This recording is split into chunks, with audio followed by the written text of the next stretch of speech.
Hi everyone, welcome to week 4, our last week of More to the Story. Today's lesson talks about how we begin to make daily decisions and how they affect our loved ones, and even our relationship with God could be affected by these decisions. Our bottom line this week is Jesus wants more for your story. And our verses are John chapter 10 and 27. I'm going to go ahead and read those now. The thief comes only to steal and kill and destroy. I have come that they may have life and have it to the full. All right. Now, John 10:27. My sheep listen to my voice. I know them and they follow me. That's a really great verse to hear because we all know that we're God's sheep. All right, now let's figure out what's going on with these verses in our feature presentation because we know there's always more to the story. Bye everyone, see you next week.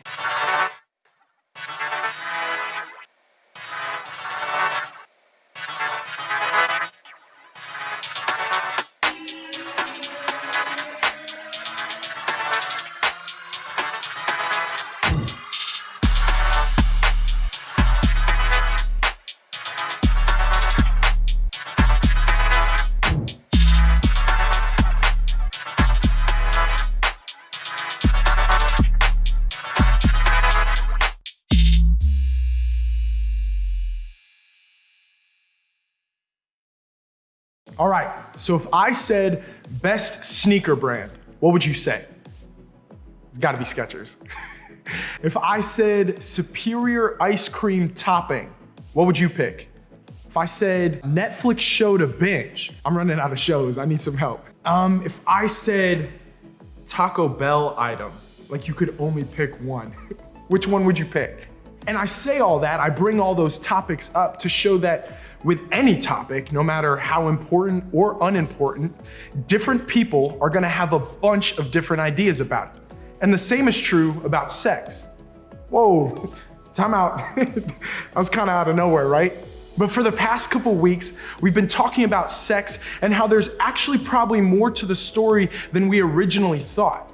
I mean, you hear and see a ton of different things about sex from people like friends, celebrities, parents, pastors, and you also hear about sex in a bunch of different places like movies, TV shows, health class, church, anime, pornography, TikTok, Snapchat. Come on, I know.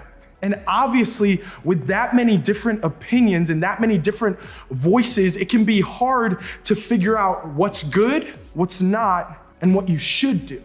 Here's the thing though, when it comes to conversations about sex, one of the problems is that all of those opinions, they all come with expectations. This is what I mean. First, there's the expectation to do more, say more, and be more. And that can complicate the idea of sex. I mean, think about it. There's pressure to feel more casual about hookups. There's pressure to send pictures or texts. There's pressure to send those same pictures to other friends. There's pressure to experiment, pressure to do whatever your partner wants, pressure to be a part of and keep up with conversations about sex. There's pressure to just have more sex. And there's pressure to literally know everything there ever is to know about sex, whether or not you're sexually active.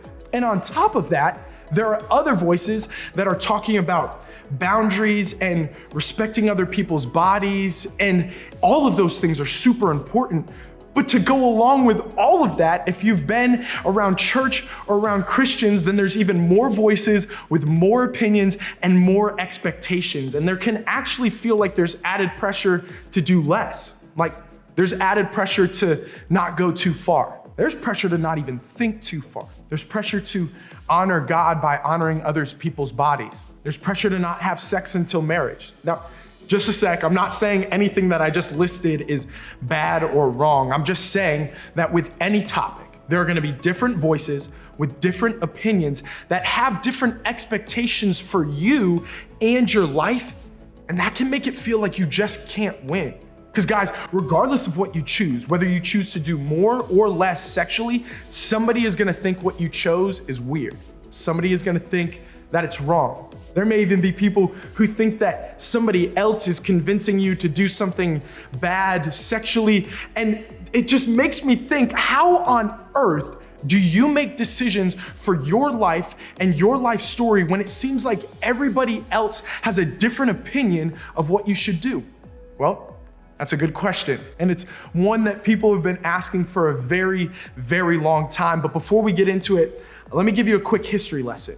So the Bible is a collection of documents that are split into two parts. So we've got the Old Testament and we've got the New Testament. And these documents, some record history, others are poetry, some are specific letters written to different people. And the documents listed in the New Testament record what happened after Jesus came and walked on this earth. And the first 4 documents in the New Testament record what Jesus' life was like while he was here on earth by people who knew him or who interviewed those who knew him. And we call these first 4 documents the Gospels. Now, one of the authors of the Gospels was named John, and he was one of Jesus's 12 disciples, which is so cool because that means that John actually got to do life together with Jesus for years. Like, these guys hung out together for a long time. And it's one of the reasons why people believe what's in the Gospels is true. Because John wasn't just some fan fiction author. No, John was an eyewitness writing what he saw. And in chapter 10, John records something that Jesus said that's so amazing, I think it might have the potential to change how you and I see every decision that we make. So John writes that Jesus is talking to a group of Pharisees, which were not his biggest fans. Basically, they were some haters. And as Jesus speaks, he uses illustrations of everyday things like sheep and farming to describe why he's there and what he's about. Now, I understand that sheep and farming aren't necessarily everyday things for you and me, but in ancient times, it was very common for people to pass sheep or shepherds on a daily basis. So, Jesus is telling these stories and he's using illustrations about sheep and robbers and gates, and it's all kind of confusing and hard to understand until Jesus spells it out for them. And he says this: "The thief comes only to steal and kill and destroy. I have come that they may have life and have it to the full." Now, if that was a little confusing, don't worry, I get it. You aren't the only one. And actually, John writes earlier in the chapter that the religious leaders listening to Jesus at that time, they were confused too. But did you hear that last word that Jesus used? He said full.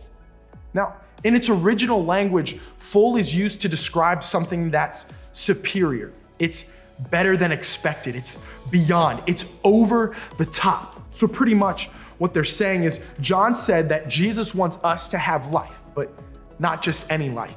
He wants us to have more life, better life. I mean, it's what Jesus wants for us in everything. I mean, in life, in relationships, and even with sex. Jesus wants us to experience life, which isn't it kind of crazy how we usually think that's the opposite of what Jesus wants? Like, isn't it tempting to think that God wants us to have life, but minus the good stuff? Like life, but the boring kind. Life, but without anything exciting or enjoyable. And Jesus is telling this crowd of followers and us that couldn't be farther from the truth. He's pretty much saying, hey, yo, I'm not a thief. I didn't come to steal, kill, or destroy your life. No, that ain't me. I came to make your life better and more full than you could have ever imagined. And this word that Jesus uses, thief, can also be used to describe as a trickster. So think about a con artist, someone who says that they have your best interest in mind, but there's actually a different motive behind it. Basically, what Jesus is saying is that there are people who are gonna say that they are for you, but they aren't. And you guys are in high school. I know you get that. I don't have to spell it out for you.